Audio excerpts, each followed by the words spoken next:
본 방송에서 제공하는 투자 정보는 투자 판단에 대한 조언입니다. 방송에서 제공하는 주식의 가치, 가격 상승 및 가격 하락에 대해서는 방송사에서 보장하지 않습니다.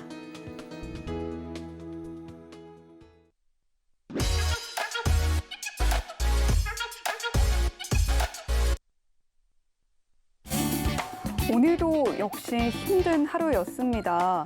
자, 오늘 주유소 2부 머니 트렌드 그 어느 때보다 더 열심히 준비를 할 수밖에 없는 하루였는데요. 자, 어제에 이어서 오늘도 시장이 빠지면서 우리 시청자님들의 마음도 많이 무너지셨을 것 같습니다. 자, 그래도 저희가 준비한 정보들 차곡차곡 쌓아 나가시면서 이렇게 어려운 시장에서 대응하는 방법 얻어 가셨으면 좋겠습니다. 자, 그러면 오늘 마감 시황 먼저 살펴볼게요. 네, 오늘 코스피 장중에 연중 최저치 기록했습니다. 오늘 코스피 0.55% 하락한 2,596.56포인트의 거래를 마쳤는데요. 지수가 2,600선 아래로 내려온 건 2020년 11월 30일 이후 1년 5개월 만이고요. 장중 기록한 2,553.01포인트, 연중 최저치인 2,591.34포인트를 하회하는 수치였습니다. 자, 코스닥 지수는 0.55% 역시 하락해서 856.14포인트의 거래 마쳤는데요. 코스닥 지수도 장중에 831.59포인트까지 떨어지면서 코스피 지수와 나란히 연중 최저치를 새로 썼습니다. 이어서 수급도 보시죠. 먼저 코스피 수급 동향입니다. 오늘 그래도 기관 수급이 조금 들어왔습니다. 기관이 75억 원 샀고요. 개인이 2,857억 원 매수하는 모습 보여줬습니다. 외국인은 3,177억 원 팔아내는 오늘 코스피 시장이었습니다. 이어서 코스닥 수급 동향도 보겠습니다. 자, 코스닥 시장에서는 개인과 함께 외국인도 매수세를 보였는데요. 개인이 179억 원, 외국인은 539억 원 매수했고요. 기관은 747억 원 팔아냈습니다. 자, 우울하긴 하지만 그래도 오늘 마감 시황 살펴봤고요. 머니 이슈로 넘어가 보도록 하겠습니다. 자, 첫 번째 이슈입니다. 자, 오늘 새로운 대통령이 등장을 했습니다. 자, 8번 중에 6번. 이 숫자는 역대 대선 이후에 1, 2년 이내에 증시가 오른다는 허니문 랠리가 나타났던 횟수입니다. 자, 우리 시장 요즘 정말 힘듭니다. 오늘은 장 마감이 다가올수록 낙폭을 줄이는 희망적인 모습을 보여줬다지만 계좌 복구는 아직 요원한데요. 이번에도 새 정부에 대한 기대감이 계좌를 구원해 줄 수 있을까요? 아니면 시장을 짓누르는 대외 환경이 이 기대감까지도 꺾어버리게 될까요? 자, 궁금하시다면 오늘도 머니 트렌드 끝까지 함께 하시고요. 두 번째 이슈 만나보겠습니다. 자, 그럼 실제로 새 정부 출범 첫날인 오늘 관련 테마주들은 어떻게 움직였을까요? 대표적인 윤석열 대통령 테마주로는 웅진, 노루홀딩스, 덕성, 애니능률 등이 있는데요. 자, 오늘 분위기가 험악했던 장 초반에는 강한 모습 보여주더니 종가 기준으로는 웅진만 급등이 나왔습니다. 자, 수익률 사냥이 끝났으니 이들 정치 테마주의 운명도 다 해가는 걸까요? 새 정부 휘하에서 앞으로 우리는 어떤 종목들 눈여겨봐야 할지 역시 오늘 방송에서 확인해 보시죠. 본 방송에서 제공해드리는 정보는 투자 판단에 대한 조언일 뿐 해당 종목의 가치나 수익률을 보장하지는 않는다는 점 말씀드리면서 오늘도 역시 주유소 2부 머니 트렌드 출발합니다.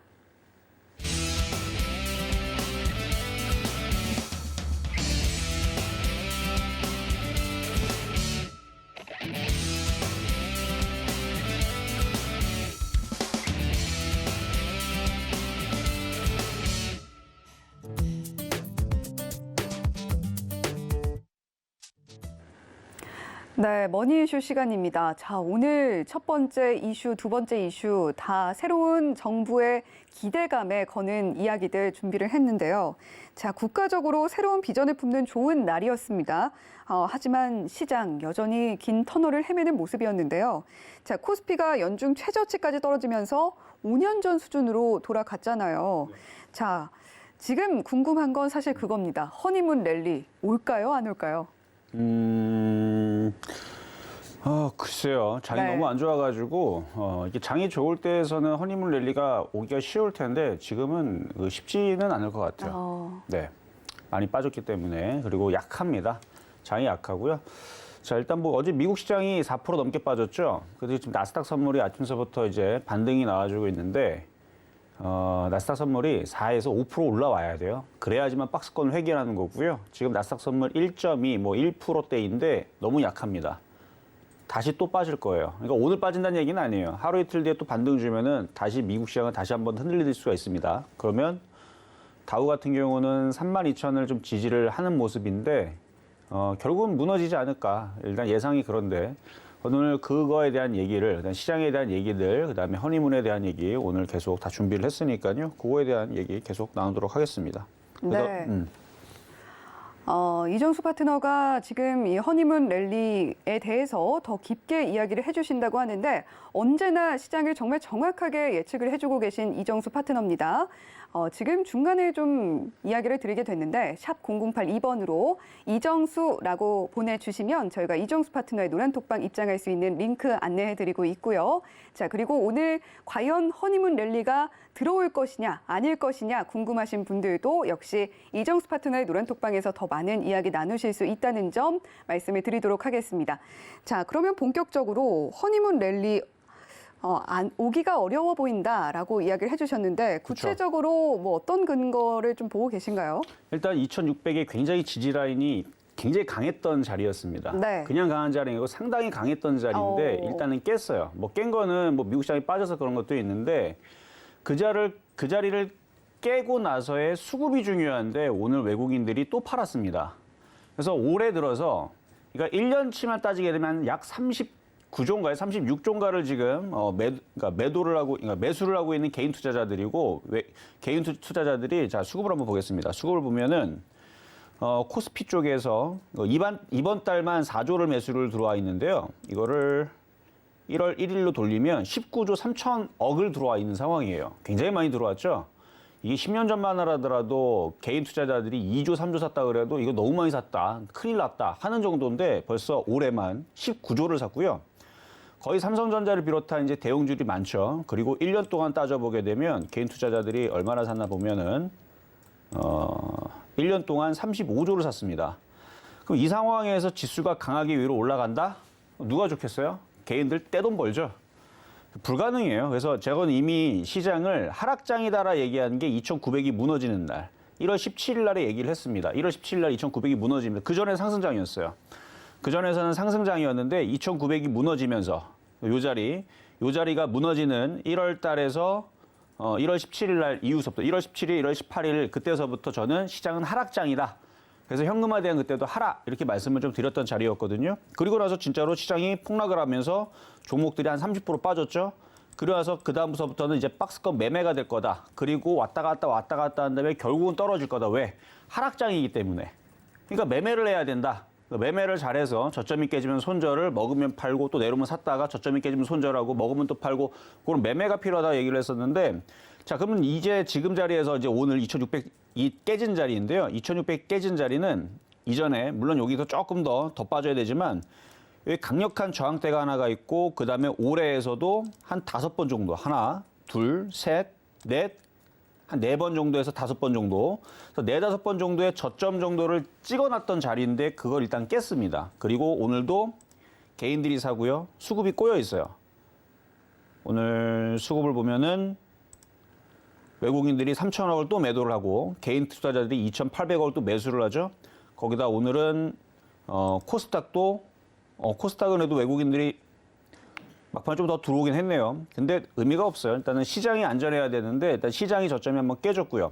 그다음에 미국 시장도 마찬가지입니다. 미국 시장도 일단은 다우는 32,000을 지지를 해주고 있는 상황이지만 나스닥 같은 경우는 12,000을 깼습니다. 그러면 반등을 주면은 이렇게 반등 주면 안 되고요. 그러니까 오늘이 됐든 내일이 됐든 모레가 됐든 다시 12,000 이상으로 올려놔야 돼요. 그래야지 박스권으로 다시 안착이 되고 우리나라 시장들도 낙폭과에 따른 뭔가 반등이 나오면서 종목들이 어느 정도 다시 들어준다라는 것 뿐이지 상승장으로 회귀는 안 합니다. 여전히 하락장이고요. 반등 줘도 또 빠질 거란 얘기예요. 그래서 미국 시장이 뭐 강하게 이 정도로 반등을 주게 되면 우리나라 시장도 2,800 정도로 반등을 줄 수 있는 힘을 다시 한 번 더 보여주면서 어느 정도 박스권이 만들어지고 뭐 허니문 랠리 나올 수 있습니다. 근데 미국 시장이 여기서 이렇게 올라갈 거냐라는 부분에서 지금 나오는 악재들, 그러니까 호재를 찾아보면 하나도 없어요. 여러분들 이미 벌써 알고 있잖아요. 호재가 뭐가 있을까요, 지금? 없어요. 지금 뭐 스태그플레이션, 금리 인상, 빅스텝 얘기 나오고 있죠. 금리 인상을 살살 하는 게 아니고 크게 하겠다. 그런 이제 불안감과 거기 다음에 인플레이션, 물가 상승 이슈랑 그다음에 세계 경기가 둔화가 될 거다, 침체가 될 거다. 이게 계속 나오고 있죠. 그러면 세계 경기가 계속 둔화되고 침체된다는 얘기 나오면서는 이제 실적 얘기들이 앞으로 2분기, 3분기, 4분기 이제 2분기 실적 이제 확정 발표를 하고 3분기, 4분기 이제 계속 실적이 발표가 되면서 어떻게 되겠어요? 결국은 실적들이 다 이제 안 좋아지는 상황들을 만들면서 결국은 다 종목들이 다 떨어지는 아마 그런 상황으로 가지 않을까. 그래서 만약에 지수가 2,600을 지금 깨져 있는 상황인데 올라가려면 일단 삼성전자가 올라가야 됩니다. 삼성전자를 보면 삼성전자 지수랑 그다음에 코스피 지수랑 상당히 많이 닮아 있을 수밖에 없는 게 시가총액이 크다 보니까 그럴 수밖에 없는데 오늘도 삼성전자의 수급을 살펴보면요. 여기 보면 외국인들이 200만 주 정도 던졌죠. 개인 투자자들이 계속 삽니다. 계속 사요. 근데 이 시장이 어디까지 빠질 줄 모르고 계속 사시는데 삼성전자는 많이 올라와 있는 상황이에요. 그래서 이게 지금 이렇게 떠 있는 종목들이 지금 다 밑으로 다 일로 떨어질 수 있는 지금 위험이 있음에도 불구하고 계속 샀는데 아마 저 부분들 때문에 지수는 올라가기 좀 어려울 것 같고 결국은 이게 지수가 떨어지고 그러니까 반등은 좀 나올 수는 있어요. 무조건 빠진다는 건 아니에요. 반등이 나오는데 이렇게 돌려가지고 이렇게 올라가면서 가는 거는 지금 경기 상황을 아무리 쳐다봐도 호재가 나오는 게 하나도 없습니다. 다 악재만 있어요. 근데 그 악재 속에서 미국 시장이 몇 년 동안 올라가는지 생각을 해보세요. 미국은 많이 올라왔습니다. 그래서 박스권에서 언제 깨질 거냐 이거였는데 아마 여러분들도 미국 시장 너무 많이 올라왔기 때문에 언젠가는 저거 많이 빠질 거다라는 거 다 알고는 있었을 겁니다. 언젠가는 저거 많이 올라갔으니까 엄청나게 빠지겠지? 그게 지금 시작되고 있는 거예요. 그래서 미국이 나스닥이 12,000이 깨졌다는 거. 12,000 깨지면 그 다음 자리 10,000자리입니다. 다우 같은 경우는 아직 32,000안 깨져 32,000이 깨지면 그 다음 30,000자리거든요. 그럼 30,000자리까지 내려오면 박스권을 타 다음에 상승장으로 가느냐? 그렇지는 않을 거예요. 박스권을 타다가 나중에 또 떨어질 수 있어요. 그렇게 해가지고 그동안 많이 올라갔던 부분들을 다시 회귀시키는 상황이 만들어질 텐데 그런 상황이 나오게 되면 우리나라 시장은 이렇게 올라가는 건 불가능해 보이고 반등 줬다가 아마 또 떨어질 텐데 그래서 제일 좋은 거는 많이 빠져야 종목들도 싸지고 그래야 반발 매수세도 많이 들어오고 그다음에 반등도 세게 나오고 하는 거지. 지금 뭐 고점에서 따지고 보면은 지금 우리나라 코스피는요. 엄청 올라가 있어요, 지금. 바닥에서 이만큼 올라가 있으니까 여기서 이만큼 떨어진 것처럼 보이죠? 반등 좀 맞아요. 그래서 이미 상승세는 꺾인 거는 이미 벌써 올해 1월 달부터 이미 상승장은 끝난 거고요. 끝난 거고 반등 주고 지금 또 떨어지고 반등 주고 또 떨어져서 충분한 가격 조정, 충분한 조정이 나와야지만 어느 정도 종목들도 바닥에서 좀 많이 급등을 하는 상황이 좀 연출이 될 것 같고 어쨌든 미국 시장도 유럽 시장도 우리나라 시장도 지금 뭐 대내외적인 지금 상황들이 좋은 건 하나도 없기 때문에 여기서는 그래서 저 오늘 아침에서도 현금화 대응을 일부 20-30% 정도는 해야 된다 말씀을 드렸는데요. 내일도 만약에 반등을 주면 그래서 무조건 빠진다는 얘기는 아니고 반등을 살짝 줄 수는 있는데 하루 이틀 반등을 줄 때마다 현금화 대응을 좀 늘려가지고 지수가 다시 재차 하락할 수 있으니까 그 부분을 좀 대비하시는 게 좋을 것 같다 말씀을 드리겠습니다. 네, 좋은 말씀을 기대를 하고 질문을 드렸는데 사실은 조금 암울한 전망이 나오고 있습니다. 지수가 3,000이 다시 깨지고 2,900선일 때 누가 지금 이 상황을 예측을 했겠습니까? 자, 이정수 파트너는 그걸 해냈고 그리고 지금 방송에서 더 나은 우리의 계절을 위해서 이렇게 얘기를 해주고 계십니다. 자, 지금 뭐 충분한 조정이 나와야만 우리가 더 좋은 가격의 종목을 살 수 있다 이렇게 이야기를 해주셨는데 자, 그렇다면 이 충분한 조정이 나왔다는 게 어떤 신호를 통해서 포착을 할 수 있을지도 궁금하거든요. 자, 지수가 바닥이다 이런 부분은 어떻게 확인할 수 있을까요? 지수가 바닥을 치려면 일단은 아예 강하든가요. 네. 아예 강하게 움직이든가 아니면 뭔가 장에 엄청난 호재가 나와야 되는데 그러니까 이 부분들은 여러분들도 이미 다 알고 있는 사실이에요. 근데 개인 투자들 알면서도 손절 대응을 하지를 못합니다. 왜냐하면 손실이 났기 때문에 못하는 거죠. 세력들도 그 부분을 너무나도 잘 알고 있어요. 그래서 여기서 지수를 살살살살 더 빼도 개인 투자자들이 도망을 못 간다라는 걸 알고 있기 때문에 살살살살 뺄 겁니다. 아까 코스피 지수 잠깐 다시 한 번 더 보면 이 차트를 봤을 때에서 이게 강하고 좋으냐라고 차트를 조금이라도 아는 사람들한테 물어보세요. 이걸 코스피 지수라 생각하지 말고 주식 차트인데 2,596원짜리인데 지금 차트 이 모양에서 이게 좋으냐고 한번 물어보세요. 공부를 어느 정도 1년이든 2년이든 했다면 냉정하게 바라보면서 이 차트를 보고 좋은지 안 좋은지 바로 알 수 있습니다. 한번 여러분들 마음속에서 한번 손을 짚어놓고 한번 차트를 한번 봐보세요. 이거는 차트가 좋은 게 아니에요. 저점이 깨졌고요. 이거는 굉장히 뭐라고 해야 되나 많이 빠졌기 때문에 아래 꼬리를 단 것뿐이지 강하기 때문에 지금 올라오고 있는 차트가 아니거든요. 그럼 지금 자리에서는 관망을 하거나 기다려야 되는 차트인 건데 대부분은 지금 종목들 다 주식으로 다 들어가 있기 때문에 현금화 대응은 못할 거고 물려 있기 때문에 지금은 그냥 가만히 있는 어쩔 수 없는 상황으로 아마 가지고 있을 텐데 무엇보다도 지금 제가 말씀드리는 거는 세력들은 이 상황을 즐기고 있다는 얘기입니다. 왜냐하면 개인 투자자들이 손절 못할 거를 뻔히 알고 있기 때문에 여기서 뺄 건데 자 그러면 좀 전에 질문이 들어왔던 것처럼 시장이 차라리 바닥을 치려면요. 이 차트에서 이렇게 나오면 안 되고요. 2,700을 돌파를 해야 돼요. 그래서 2,700을 차라리 돌파를 한 다음에 그러니까 지금보다 비싸게 웃돈을 주고 사게 되는 경우인데 차라리 확인이 된 다음에 예를 들어서 여러분들 배를 타는데 배가 빵꾸가 나가지고 가라앉을 수 있는 배가 있고요.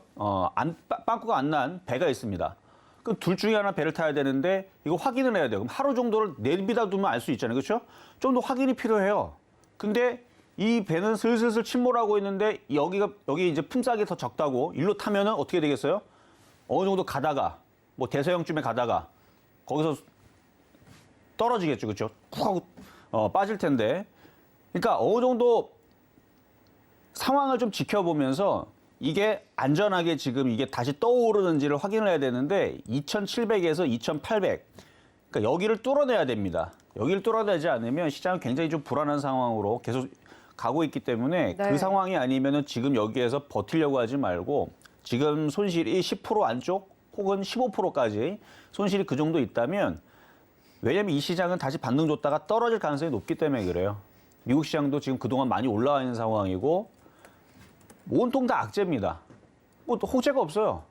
무슨 호재가 있어요 지금? 뭐 금리 인하를 한답니까? 아니면은 다시 뭐 양적 완화를 해가지고 돈을 풀어가지고 또 한 트럼프 정책처럼 또 한 1,000조, 뭐 2,000조 계속 풀어낸답니까? 아니죠. 계속 지금 너무 금리가 너무 많이 올라가니까 어떡한데요? 금리 인상을 통해서 물가가 올라가니까 금리 인상을 통해서 물가를 잡겠다. 그리고 소비자들의 그 심리를 잡기 위해서 일부러 주식을 폭락시킬 거래잖아요. 지금 미국 시장에서.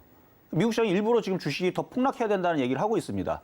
그렇게 해서 많은 사람들이 이제 앞으로 경기가 너무너무 안 좋아질 거니까 이제 조심해야 되는 거에서 소비도 줄이고 이렇게 하고 그런 식으로 물가를 잡겠다라고 대놓고 지금 바이든 정부 쪽에서 그렇게 얘기를 하고 있는 상황인데 그러면은 지금 계속 이렇게 악재가 나오고 있는 상황에서는 당연히 주식이 떨어질 거라 생각을 해서 여러분들도 조심조심 해야 되는 거지 여기서 무턱대고 버틸 자리는 아니고요. 그래서 반대로 만약에 이제 지수가 그러니까 아까 전에서는 지수가 차라리 강한 거를 확인을 한 다음에 호재를 확인을 하고 그러니까 뭔가 호재가 있으니까 2,700을 돌파하고 2,800을 가는 거겠죠. 그래서 그거를 확인을 하고 하는 방법이 있거나 아니면 반대로 지수가 엄청나게 폭락을 해야 되는데 아마 여러분들도 여기저기에서 이제 주워 듣게 될 겁니다. 그래서 기술적 분석은 뭐 여기저기서 얘기하는 부분들이 많이 있는데 일단은 2,400을 많이 얘기할 거예요. 저도 2,400 정도는 밀려 내려와야 된다고 생각을 해요. 그러니까 2,500은 그냥 지나가는 자리고요. 2,400 정도는 일단은 내려와야지만 좀 단타가 한 번은 나올 것 같고 그렇다고 그래서 이게 상승장으로 돌아서거나 올라가지는 않을 것 같고 거기서 왔다 갔다 하면 또 빠질 것 같아요. 한 번 내려오는 게 어려워서 그렇지 한 번 내려오기 시작하게 되면 또 주식은 정말 잘 쉽게 쭉쭉쭉쭉 잘 내려옵니다. 그리고 별거 아닌 악재에서도 계속 떨어져요. 호재로 올라가는 것보다 악재로 떨어지는 게 훨씬 더 쉽거든요. 근데 지금 이제 슬슬 약해지게 되면은 별것도 아니었던 과거에서는 똑같은 악재였는데 별로 안 떨어졌는데 이제서부터는 떨어지기 시작하게 되면 정말 별것도 아닌 악재로 이제 뚝뚝뚝 떨어지는 현상들을 이제 경험해 보실 수가 있을 것 같은데 그럼 2,400이 내려왔다 그래서 안심할 게 아니고 또 반등 준 다음에 또 떨어지면 2,200까지도 생각을 해야 됩니다. 그리고 그 이하로 떨어지게 되면 이제 하락 슈팅, 언더 슈팅으로 떨어지는 자리거든요.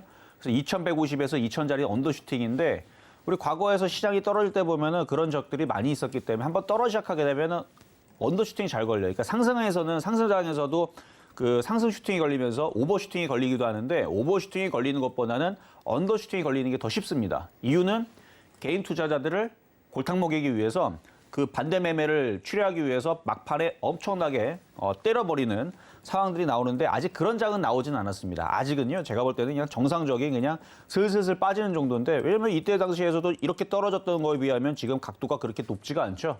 아직은 버틸만 할 겁니다. 그래서 여러분들한테 말씀을 드리는 거는 바닥을 쉽게 논하지 말고 지금 손실이 작은 것들은 어느 정도 현금화를 이뤄가지고 좀 더 시장을 좀 지켜보면서 시장이 뭐 예를 들어서 뭐 금리 인하를 한다 아니면 돈을 뭐 다시 풀겠다라든지 아니면 뭔가 뭐 좋은 뭔가 호재거리 얘기가 나오면 뭐 전쟁이 뭐 종전된다라든지 뭔가 호재거리 얘기가 나오고 나서 그리고 나서 재접근하는 게 낫지 여기서 왔다 갔다 한 다음에 또 빠지고 또 빠지고 또 빠지면 그러니까 세력들의 입장을 생각해 보면 돼요. 개인 투자자들이 과연 여기에서 도망갈 거냐 아니면은 계속 물타기 하고 들어갈 거냐 그러면 답이 나올 겁니다. 제가 볼 때에선 개인 투자자들 아마 손절 안 할 거예요. 계속 매수를 할 거고요. 조금만 반등 나오면 더 살 거고 이걸 어떻게든 살려보려고 할 텐데 위치가 저점이 아니에요. 지금 여기서 이만큼 올라간 자리죠. 그러면 충분히 빠져야지만 매매하기도 쉽고 수익 내기도 쉬운 자리이지 이미 고점에서 떨어지기 시작하는 자리이기 때문에 여기에서는 현금화를 하는 게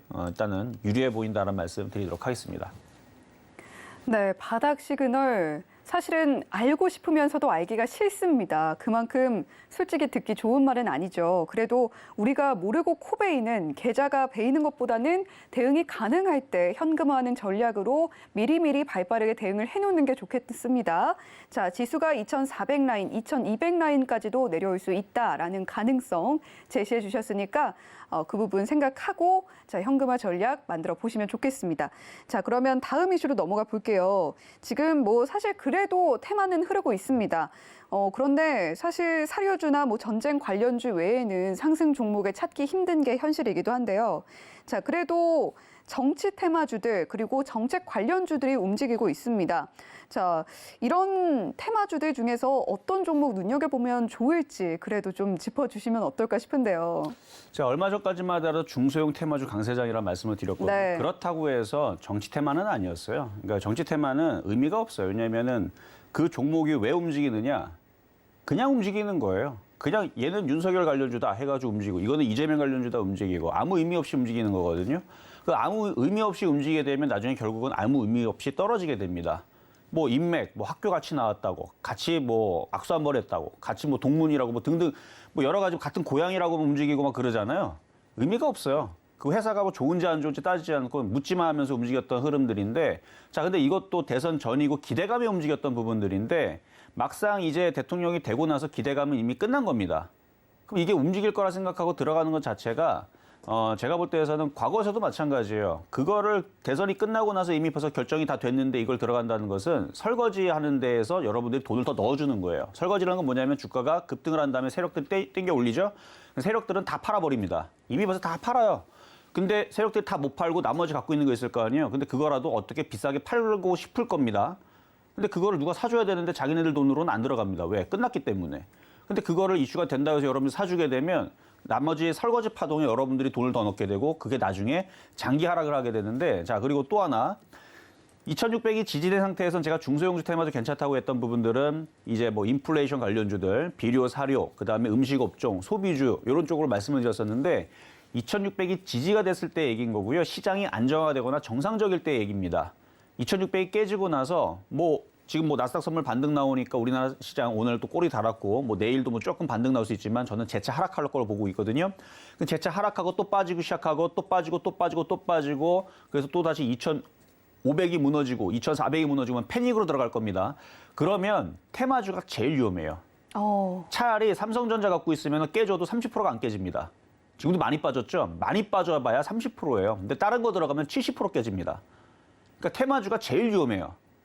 마찬가지 삼성전자 15% 깨질 때 2배 이상 깨져요. 그러니까 삼성전자가 단번에 뭐 10%, 20% 깨지진 않겠죠. 많이 빠졌으니까 지금도. 근데 여전히 저는 삼성전자 10%, 15% 정도는 더 떨어진다고 보고 있는 거고요. 삼성전자는 그 정도면 양반인 거고 테마주들은 2배 이상, 30% 이상 더 떨어질 겁니다.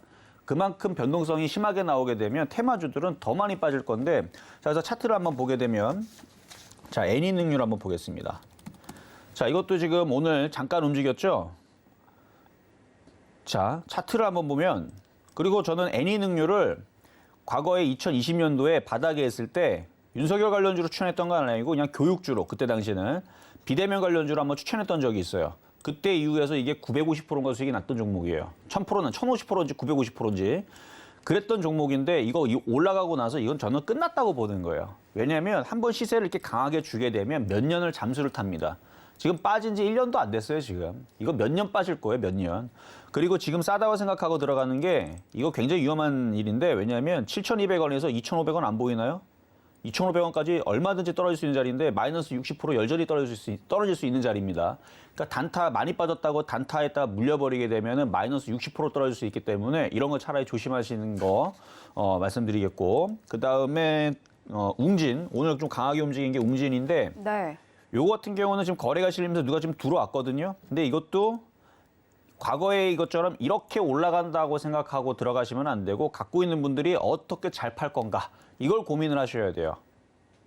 그래서 요거 조금만 더 올라가면 뭐 요 정도 다리, 그러니까 뭐 정말 잘 올라가면 3,000원 장대 요 정도 생각을 해야 되는 거지. 이거 그리고 올라간다고 덤비시면 안 됩니다. 이러다가 이제 여기 세력들이 지금 들어와서 그런 건데 팔면은 그대로 떨어집니다. 그리고 이쪽에 있는 웅진, 애니능률 그 외에서도 지금 노루홀딩스, 그 다음에 덕성, 뭐 서현, 서현 이게 지금 윤석열 관련주로 과거에 움직였던 종목들이거든요. 근데 웅진 빼고는 나머지들이 다 어때요? 상태가 안 좋죠. 거래량도 없고 줄줄줄 빠지죠. 그러면 지금 이쪽 애들은 강할 거를 예상을 하고 들어갈 게 아니고요. 뭐 물려있는 사람들이 어쩔 수 없지만 안 물린 사람들은 쳐다를 보지를 마세요. 괜히 들어갔다가 떨어져 버리게 되면 10% 깨지는 거는 우습고요. 20%, 30%는 더 떨어질 겁니다. 지금은 내일 당장 떨어진다는 얘기 아니에요. 지수가 2,500이 깨지고 2,400이 깨지면 이 얘기가 무슨 얘기인지 그때 알게 될 겁니다. 아직은 지수가 2,500이 안 깨지고 2,400이 안 깨졌기 때문에 여러분들이 뭐 내일 가도 모레 가도 뭐 종목 움직이니까 뭐 괜찮겠지 하겠지만 장이 무너지기 시작하게 되면 제일 위험한 거는 테마주예요. 테마주, 중소형주, 개별주들. 그래서 지금 장이 안전한 게 아니고 그래서 아까도 얘기했잖아요. 지수가 안전한 다음에 매매를 할 거면 2,700을 차라리 안착을 하면 그때 매매를 하는 게 안전합니다. 지금은 어설프게 반등 줬다가 다시 또 떨어지게 되면 괜히 5% 먹으러 들어갔다가 20%, 30% 깨져요. 그러니까 지금은 참아야 됩니다. 그래서 지금 단타거리 종목들이 눈에 보여도 안전한 지수대가 아니에요. 그래서 2,500, 2,400 이쪽으로 내려올 때까지는 좀 참는 게 나을 것 같다 말씀을 드리겠습니다. 네, 테마주 좋아하는 분들 많으실 텐데 테마주 그 어느 때보다 정치 테마주 좀 위험하게 보고 계신다라는 이정수 파트너의 의견이 있었습니다. 자, 오늘 웅진 제외하고 정치 테마주들 뭐 취임식 전까지는 조금 들썩들썩하는 모습도 보였는데 종가 기준으로는 분위기 다 별로였습니다. 자, 그런 부분 좀 기억하셨으면 좋겠고 자, 그렇다면 이 정치 테마주 말고 정책 테마주들도 있잖아요. 원전이라던가 뭐 UAM, 도시재생 이런 정책 테마주들도 최근에 핫한 모습들 보여줬는데 자, 재료 소멸인 뭐 그런 테마도 있을 테고 중장기로 볼 만한 섹터도 있을 것 같은데 자, 그렇다면 정책 관련주들 중에서는 어떤 섹터, 어떤 종목들 눈여겨보면 좋을까요? 정책 테마주들은 봐줘야 돼요. 근데 봐줘야 되는데 많이 빠질 때. 그러니까 지수가 빠지면 정책 테마주들도 버티는 게 없어요. 그러니까 지수가 네. 폭락하게 되면 그 어떤 종목도 버틴다 생각하면 안 됩니다. 물론 버티는 애들이 있죠. 2,000개 중에서 한두 개는 버틸 거예요. 근데 2,000개 중에서 거의 뭐 1,900개가 다 떨어지는데 거기서 100개 정도 올라가는 거 그거 먹겠다고 들어가는 거 굉장히 어렵습니다. 네. 차라리 그것보다 차라리 떨어질 때 싸게 공략을 해야 되는데 원전 테마 같은 경우들이나 아니면은 비료 사료주 같은 경우들은 떨어지게 되면은 공략해도 좋다고 봐요. 지금 자리가 아닙니다. 뭐 그냥 지금 뭐 종목을 다 나열할 수 없기 때문에 말씀드리면 그렇지만 최소 20% 떨어질 때까지는 접근하지 마세요. 원전 테마주든 비료 사료주든 그리고 20%가 이게 많이 떨어진 게 아닐 수도 있어요. 심하게는 50%까지도 생각을 해야 될 겁니다. 그러니까 반토막, 그러니까 20%에서 반토막 날 때까지. 그러니까 이 얘기를 해봤자 지금 의미가 없어요. 왜냐면 내일 돼도 내일 모레 돼도 그렇게 안 떨어질 거거든요. 그럼 여러분도 까먹을 거예요. 아, 그렇게 떨어질 때까지 참아야 되는데라는 생각 안 하고 종목이 조금만 반등 주면 들어가다가 매매하다 물리고 그러다 물리고다 보면 나중에서 폭락할 때는 아까도 얘기했지만 폭락할 때는 아주 시원스럽게 떨어집니다.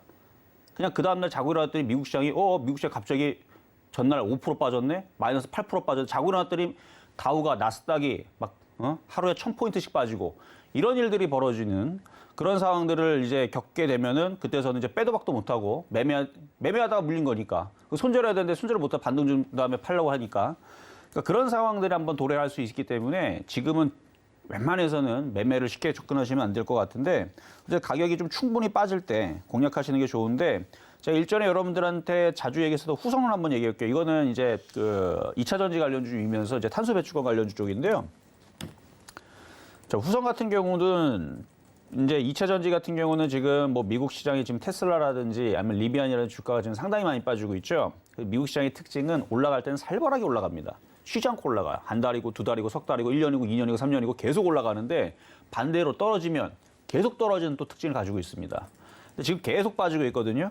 한번 하락을 잡게 되면 무섭게 떨어지는 게 미국 시장인데 그거에 비하면 우리나라는 아직 2차 전지가 그렇게 무섭게 안 떨어지고 있어요. 근데 떨어질 것 같아요, 이제.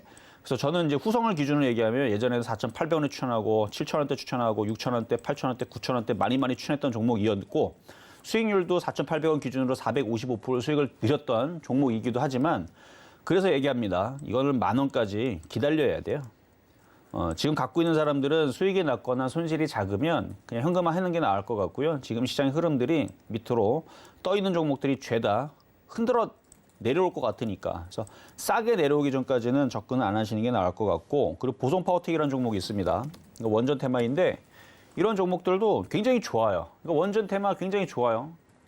정책주로 좋은데 지수가 이렇게 어설프게 2,600을 지금 깬 상태에서 아직 뭐 안전하지도 않고 시장에 악재만 있고 호재는 없고 수급은 계속 꼬여 있고 언제 쟤네들이 또 엄청나게 또 공매도를 또 쳐가지고 밑으로 어떻게 또 밑으로 쿵 하고 때릴지 모르는 이런 상황에서는 기다리다 보면 이것도 종목이 싸게 내려올 겁니다. 그래서 한 4,000원 정도. 그러니까 4,000원이면은 지금 자리에서 한 40% 넘게 빠져야 되거든요. 그러면 땡큐란 얘기예요. 그 정도 떨어지면 그때서부터 아주 신나게 단타 치러 들어가면 됩니다. 그러면은 예를 들어서 오늘이든 내일이든 여러분들이 갖고 있는 종목 한 15% 있는 종목을 손절을 했다. 그럼 어쨌든 그 복수를 해야 될 거 아니에요. 근데 개인 투자자들이 가장 안 되는 게 뭐냐면 오늘 손절해서 내일 들어갑니다. 오늘 손절해서 다음 주에 들어가, 일주일 만에. 그러면 안 돼요. 충분히 빠질 때까지 기다려야 됩니다. 종목들이 쾅쾅쾅 무너질 때까지 기다리다 보면 종목은 무너지게 돼 있어요. 그 무너지면은 남들은 이제 개인 투자자들은 이제 어쩔 수 없어서 아니 손실이 마이너스 40% 50%인데 손절을 못 하잖아요. 어떻게 손절해요? 저도 그런 종목들 질문 들어오면 어쩔 수 없다. 손실이 10%일 때에서 손절했어야 되는 거지 40%일 때에서 어쩔 수 없습니다. 더 빠지겠지만 버텨라. 맞게 얘기를 할 수가 없습니다. 그거 어떻게 손절을 해요? 그러니까 나중에서 많이 빠지면은 물려있는 사람들은 어쩔 수 없이 보유를 해야 되지만 반대로 현금을 갖고 있는 사람들은 그런 자리에서 그래서 대부분의 개인 투자자들이 이거 일반적인 건데 대부분의 개인 투자자들의 계좌가 마이너스 한 30% 정도를 찍게 되면 단타거리가 나오고요. 또 대부분의 개인 투자자들이 마이너스 한 60% 정도 찍잖아요. 그러면 조만간에 반등을 강하게 줍니다. 그러니까 대부분의 개인 투자자를 얘기하는 거예요. 대부분의 개인 투자. 그러니까 일부 개인 투자자들이 나는 지금 마이너스 60%니까 바닥이겠네. 이게 아니고 모든 대부분의 사람들이 계좌가 마이너스 30% 찍을 때랑 마이너스 60% 찍을 때랑 요 두 가지를 가지고 단타거리가 나올 때랑 장기 투자가 나올 때랑 요게 나오는데 좀 더 빠져야 될 거예요. 왜냐면 종목들이 아직 덜 빠졌습니다. 덜 빠졌고 2,600도 깨졌고 그래서 나중에 좀 시간이 지난 다음에 나중에 이게 쭉 빠지게 되면 제가 그때 가서는 이제 그 원전 테마주들 이제는 싸졌으니까 사야 된다를 그때는 연신 얘기를 하겠죠. 그래서 그렇게 떨어지게 되면 이런 종목들 싸게 사면은 정책주로 어차피 정책주로 보는 거 1, 2년 볼 거 아니잖아요. 길게 볼 거잖아요. 그러면 쌀 때 사야 됩니다. 지금 떠 있을 때 사는 게 아니고 그래서 이렇게 싸게 내려올 때 가격 안 내려올 것 같지만 지수가 흔들리고 무너지고 박살이 나게 되면 말도 안 되는 자리로 내려오는 게 또 주식이에요. 그러니까 아직은 그런 일이 안 벌어졌으니까 여러분들이 진짜 그렇게 될까 하겠지만 그렇게 될 수 있는 위험이 도사리고 있다는 것만 여러분들이 잘 생각을 하셨으면 좋겠습니다. 네, 언제나 위험을 먼저 알아차리고 있는 건 중요하겠죠. 정치 테마와는 달리 정책주들은 봐야 한다고 말씀을 해주셨는데 지금 아니고 더 빠졌을 때까지 조금 더 현금을 가지고 기다려 보셔야 한다라고 이야기를 해주셨어요.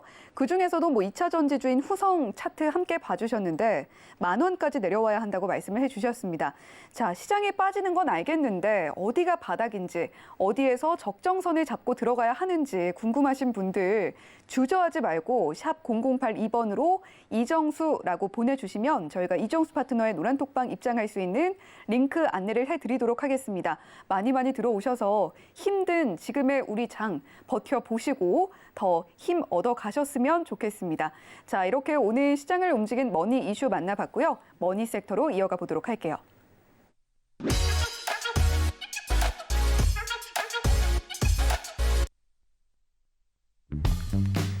오늘의 머니 섹터는 비료, 사료주였습니다. 오늘 비료, 사료 관련주들 0.86% 상승하는 흐름 보여줬습니다. 자, 오늘 시장에 마땅한 재료가 없어 보였는데 비료, 사료주는 여전히 강했어요. 그렇죠. 아무래도 인플레이션이 가중되고 있고 곡물 가격도 계속 상승하고 있다 보니까 그랬던 것 같은데 네. 그래서 오늘 머니 섹터론에서 비료 사료주를 좀 뽑아왔습니다. 왜냐면은 지금 미국 시장이 지금 떨어지는 이유도 물가를 잡기 위해서 금리 인상을 하는 이유도 바로 인플레이션 때문에 그런 건데 그러니까 인플레이션만 일어나는 게 아니고 이제 경기 침체까지 같이 겹치면서 이제 스태그플레이션 얘기가 나와주면서 미국 시장이 빠졌죠. 해결됐습니까? 아직 해결 안 됐어요. 그러면은 어느 정도 많이 빠지면 이쪽 종목들이 또 이슈가 돼가지고 움직일 수 있을 것 같아서 오늘 머니 섹터로 뽑아와봤고요. 그래서 오늘 보면 이제 러시아 우크라이나 침공이 지금 장기화가 될 거다라는 이제 이런 얘기들과 그다음에 곡물 가격 급등세, 그러니까 계속 외액이 이어지는 부분들 그리고 지금 러시아 쪽에서 핵 전쟁에 대한 얘기가 계속 얘기가 나오고 있더라고요. 그래서 아마 어제 얘기가 나왔던 것 같은데 이제 푸틴이 얘기했던 건 아니고 이제 그쪽에서 나왔던 얘기가 나토 쪽으로 이제 핵 공격할 수도 있다라는 얘기가 이제 잠깐 나왔었는데 그렇다 그래서 이게 없던 얘기는 아니니까 이게 시장이 그걸로 또 충격받고 떨어진 거는 아닌 것 같은데 근데 어쨌든 이게 장기화될 거라는 그래서 원래는 어제 이제 전승절 날에서 발표가 나오게 되면 한 4가지 정도 시나리오가 나왔었죠. 휴전하거나 아니면은 종전을 하거나 아니면 핵전쟁을 하거나 전면전을 하거나 이제 여러 가지 이제 시나리오가 있었는데 휴전과 종전은 일단 아닌 걸로 얘기가 나온 것 같고 그래서 이게 지금 장기화가 되게 되면 그러면은 시장도 악재로 인해서 미국 시장도 떨어지고 유럽 시장도 떨어지고 우리나라 시장도 떨어지고 하겠지만 떨어지다 보면 어느 정도 빠지면 이제 그만 떨어질 때가 있을 거예요. 그만 떨어질 때, 그러니까 많이 빠졌을 때. 그럼 다시 뭔가 종목들이 다시 올라와야 되는데 그래도 나오는 호재거리 이슈들은 비료 관련주, 사료 관련주들, 음식 업종들, 인플레이션 관련주들 그나마 그쪽이 호재가 아닌가라는 생각에 일단은 오늘 좀 강했다라는 말씀 드리겠습니다. 네, 오늘 머니 섹터로 비료, 사료 관련주 가지고 와주셨는데 머니 섹터 내 종목 고민도 한번 해결해 보도록 하겠습니다. 자, 문자로 저희가 고민을 먼저 받아봤는데요. 신송홀딩스 고민 남겨주셨고 매수가는 9,350원에 비중은 30%로 작지 않습니다. 자, 신송홀딩스 그래도 오늘 5.94% 올라줘서 1,700원에 종가 형성되어 있는데요. 자, 신송홀딩스 매수가가 9,350원이기 때문에 지금 이익 구간에 접어드신 상태입니다. 자, 이분은 어떻게 좀 대응하시면 좋을까요? 일단 수익 구간이 있으신데 차트 한번 보겠습니다. 이게 음식 업종이거든요. 수익 구간이 있고 지금 고점을 주고 지금 밀리고 있고 거래량은 실려 있고 파세요. 팔고 나서 기다리면은 이런 종목이 다시 쭉 빠지면 밑에 다시 사시면 됩니다. 매수 단가가 6,000원도 아니고 5,000원도 아니고 좀 비싼 상태에서 좀만 더 빠지면 손실을 받길 텐데 손실을 받기면 대부분의 대응은 손절이 아니고 반등 주면 팔아야지 그러다가 쭉쭉쭉 떨어지면은 물타기 하다가 더 깨지는 경우들이 많은데 그럴 수 있어요. 그러니까 일단 수익 나면 팔고 나서 기다리세요. 기다리고 보면 그 가격보다 더 싸게 살 수 있는 기회가 있을 겁니다. 그래서 음식 업종이든 비료 사료 관련주들이든 쭉 빠지면 바닥에서 다시 건져내면 오히려 지금 같은 장에서 떨어진다고 겁낼 게 아니고 이런 종목들에서 큰 수익이 나올 수 있는 장이에요. 20%, 30% 단타 치고 싶죠. 기다리세요. 기다리면 쭉 떨어지면 6,000원에서 건져내면 8,000원까지 반등 주면 30%나 올라오잖아요. 40%나 올라오네. 35%, 37%가 올라옵니다. 그렇게 단타를 쳐서 먹어야지 이거 그냥 여기서 냅두기에는 좀 쉽지 않다 말씀을 드리겠습니다. 네, 신성홀딩스 이 구간이니까 파시고 기다렸다가 빠졌을 때 또 사셔서 파셔라라고 대안 주셨습니다. 자, 다음 고민도 만나볼게요. 사조 대림 고민 남겨주셨고요. 매수가 32,800원에 비중은 20%입니다. 자, 사조 대림 오늘 흐름 1.33% 상승하는 흐름 나와줘서 3450원에 종가 형성되어 있는데요. 지금 손실 구간에 있으시잖아요. 어떻게 대응하시면 좋을까요? 일단 지금 미국 시장이 일단은 뭐 종가까지 어떻게 될지는 모르지만 반드시 나스닥이 4%, 5%를 강하게 반등을 줘야 됩니다. 그래야지만 다시 박스권으로 회귀를 하는데 그렇지 않으면 또 빠질 거거든요. 근데 어쨌든 미국 시장이 오늘 1%도 2%도 반등 주면은 우리나라 시장 내일 잠깐 뭐 반등을 줄 수 있는데 그러면 사조대림 같은 경우 차트를 보면은 지금 얘도 많이 빠져 있죠. 그럼 반등 주면 32,500원 뭐 잘하면은 매수 가격까지 반등을 줄 때 그때 파시면 돼요. 그러니까 원래는 장이 좋으면 이런 식의 있는 종목이 떨어졌으니까 다시 매수를 들어가서 수익을 더 내야 되는 그런 상황이 돼야 되는데 장이 좋지 않다 보니까 다른 음식 업종들 그다음에 다른 비료 사료 관련주들이 더 떨어질 수가 있어요. 예를 들어서 지금 보면은 미래생명자원이라든지 이거는 이제 얘도 음식 업종이면서 이제 비료 관련주 쪽인데 이런 비료 사료 관련주들이 이렇게 떠 있는 상태에서 이쪽까지 쭉 떨어져야 종목들이 바닥을 잡고 뭉탱이로 다 같이 급등하면서 움직이는 상황이 나올 겁니다. 그래서 이쪽으로 떨어지기 전에서는 이렇게 사조대림처럼 이런 식으로 어설프게 지금 지지하고 있는 종목들은 반등은 그렇게 세진 않을 거고 반등을 줬다가 다시 한번 재차 하락할 수도 있으니까 그래서 시장 반등이 나오면은 일단은 잘 빠져나오시는 게 중요해 보인다 말씀을 드립니다. 네, 사조대림 같은 경우는 시장 반등을 기다려봤다가 반등이 나올 때 재빨리 탈출하시는 전략이 주요하겠다. 이렇게 정리를 해주셨습니다. 자, 이렇게 머니섹터 비료 사료준의 종목 고민까지 해결을 해드렸는데 자, 이정수 파트너의 이런 날카로운 해안이 궁금하신 분들 샵 0082번으로 이정수라고 보내주시면 저희가 이정수 파트너의 노란톡방 입장할 수 있는 링크 안내해드리고 있고요. 또 하단에 나오고 있는 QR코드 휴대폰 기본 카메라 앱으로 스캔하시면 역시나 노란톡방 참여 링크 안내되고 있습니다. 많이 들어오셔서 시장에 대한 이야기도 나눠보시고 종목에 대한 고민도 나눠보셨으면 좋겠습니다. 자, 그러면 이제 머니섹터 내 종목 고민까지 만나봤으니까 자, 이제 시장에서 승리할 수 있는 머니 종목도 만나봐야겠죠? 지금 바로 공개해 보겠습니다. 오늘의 머니 종목은 한전기술입니다. 한전기술 오늘 흐름 보면요. 5.41% 하락하는 흐름이 나왔고 85,500원에 종가 형성되어 있는데요. 지수가 차근차근 그래도 낙폭을 줄여갔던 것과 반대로 한전기술은 계속해서 떨어지는 모습을 보여줬던 오늘 하루 흐름이었습니다. 네, 오늘 한전기술 머니 종목으로 가지고 와 주셨어요. 네. 네. 이 종목을 가지고 나온 이유는 일단은 정책주는 봐야 되는데요. 이 가격은 아니에요. 이 가격이 아니고 많이 빠진 상태에서 공략을 해야 되는데 오늘도 빠졌는데 더. 그렇죠. 이게 네. 이제 제가 예전에서 일단은 매수 가격 먼저 말씀드리면 19,500원을 설정을 했습니다. 지금 8만 원대거든요. 네. 19,500원 떨어지려면 70% 빠져야 돼요. 근데 이게 얼토당토 없는 얘기가 아니고 제가 이거를 2년 전에 19,500원에 추천했던 종목이에요. 여기서 2020년도에 여기서 2월 19일인가요? 이때에서 바닥에 있으니까 워낙 바닥에 있으니까 이거는 결국은 태양광 풍력보다는 원전이 맞다. 원전 쪽으로 갈 거다라는 생각에 한전기술, 한전 KPS, 한전산업 이쪽을 다 좋게 보고 얘기를 했었는데 그중에서 한전기술을 그때 방송에 추천했던 종목이거든요. 물론 19,500원까지는 쉽게 떨어지지는 않을 겁니다. 한 4만 원, 3만 원만 떨어져도 아마 주워 담아야 될 겁니다. 근데 지금 바닥에서 너무 많이 올라왔죠. 거의 400% 가까이, 490%인가 올라왔던 종목인데 왜냐면 19,000원대에서 800% 올라온 건가? 하여튼간 19,500원에 추천했던 종목인데 하여튼 많이 올라왔어요. 많이 올라왔던 종목이라 이게 조정을 받으면 그러니까 3만 원짜리가 그렇게 멀게 저는 보이질 않거든요. 쭉 떨어지면 물론 19,500원으로 슈팅이 걸려가지고 19,500원까지 떨어진다 그러면은 그냥 주워 담아야 됩니다. 어쨌든 19,500원까지 떨어지면은 그때는 그냥 고민하지 말고 그냥 주워 담아도 돼요. 그냥 대충. 근데 아마 쉽게는 안 떨어질 거고 그래서 4만 원, 3만 원은 좀 그래도 생각을 하고 있는데 그렇다고 해서 그러니까 이거를 가지고 오면서 가격이 마이너스 70% 떨어지자 가지고 나온 이유는 지금 시장이 그렇게 만만치 않다라는 걸 말씀을 드리기 위해서 갖고 나온 거고 과거에 19,500원에 아침에 실전 매매 종목에서 추천했던 종목을 갖고 나온 겁니다. 그때 당시에서 바닥에서 있던 종목이 이렇게 많이 올라갔으니 당연히 떨어지는 것도 억울할 게 없는 거예요. 많이 올라갔으니까 당연히 떨어지는 거죠. 장이 안 좋으면. 그러니까 지금 위치에서 이렇게 떠 있는 종목들은 갖고 있지 마시고 기다리고 있다가 조정을 받으면 많이 조정을 받으면 좋은 종목을 싸게 사면 되거든요. 그래서 좋은 종목들 많이 빠지면 매수하는 전략이고 일단 목표 가격은 10만 원으로 봅니다. 10만 원으로 보고 하여튼 떨어져야 돼요. 떨어지면은 그래서 손절 가격은 15,000원인데 19,500원에서 공략해서 15,000원. 물론 가격이 안 들어올 겁니다.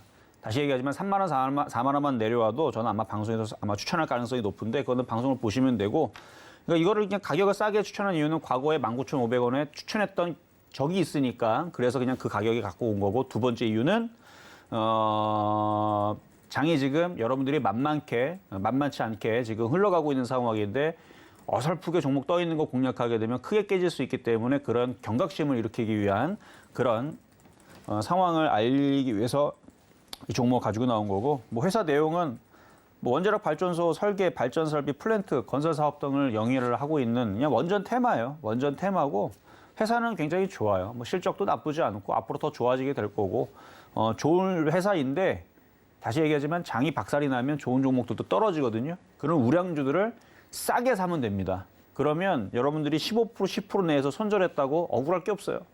장이 빠져갖고 좋은 종목이 많이 싸진다. 사면은 그거 몇 배 이상은 복구가 됩니다. 그러니까 지금 상황에서 시장이 아직 위험한 상황으로 아직 있고 미국 시장 뭐 반등 준다고 좋아하지 마세요. 지금 뭐 미국 선물 지금 뭐 2%까지 슬슬 올라갈 수도 있을 수도 있는데 올라가도 이거 갖고는 안 돼요. 반등 주면 제 시간 잠깐 보면은 여기 해외 시장 보면 지금 유럽 시장이 열려 있잖아요. 지금 유럽 시장이 올라와 있는데 너무 약해요. 이거를 이렇게 끝내면 안 되고요. 유럽 시장이 이제 12시 명이 끝날 텐데 이렇게 끝내야 됩니다.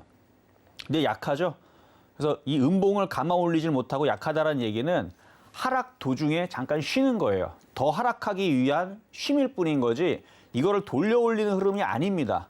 그러니까 만약에 미국 시장이 오늘 급등을 하거나 미국 시장이 앞으로 살아 올라갈 생각이면 오늘 유럽 시장이 이렇게 올라가고 내일 이렇게 올라가면서 강하게 위로 아주 세게 올라갈 텐데 그렇지가 않아요. 그러니까 유럽 시장만 봐도 미국 시장은 조만간에 또다시 하락할 수 있겠다라는 생각이 드는 왜냐면 이거를 감아 올리질 못하는데 그러면 하락하는 과정에 잠깐 동안에 이런 이제 하락하다가 잠깐 양봉 나오죠.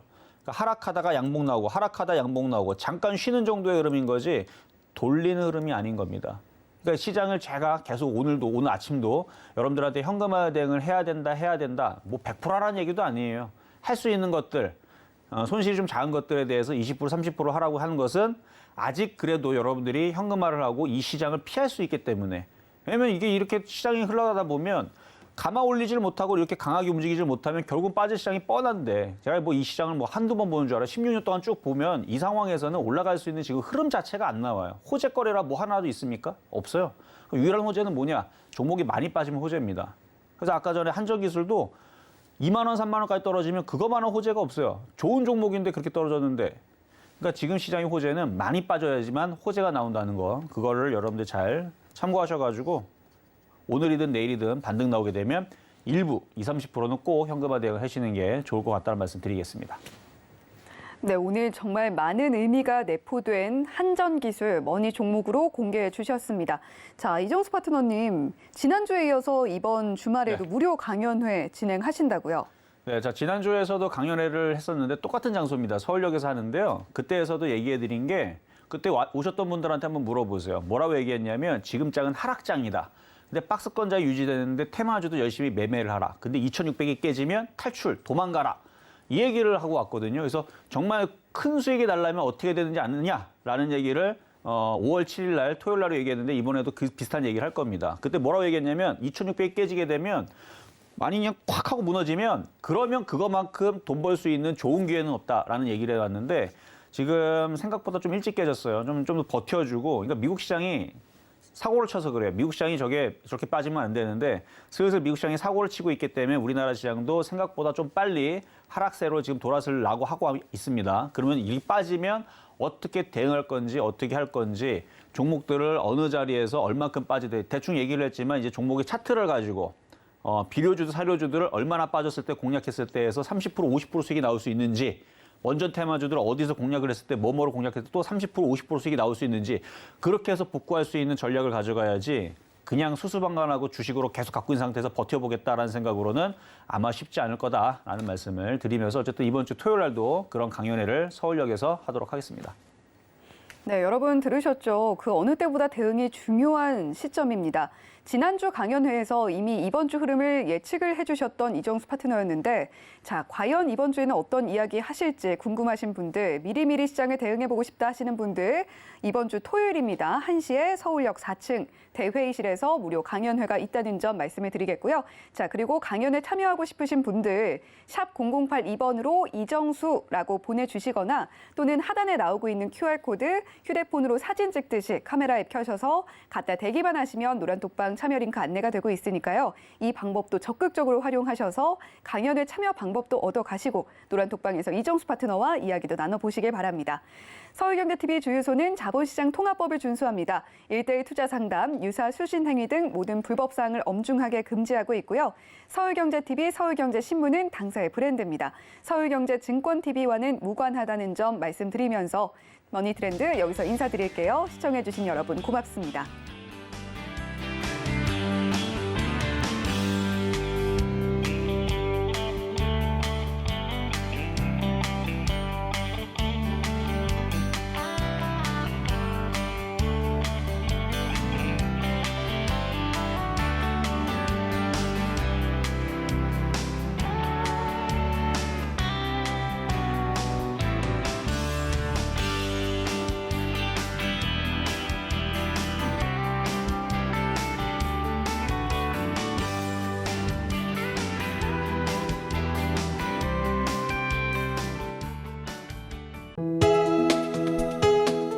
본 방송에서 제공하는 투자 정보는 투자 판단에 대한 조언입니다. 방송에서 제공하는 주식의 가치, 가격 상승 및 가격 하락에 대해서는 방송사에서 보장하지 않습니다.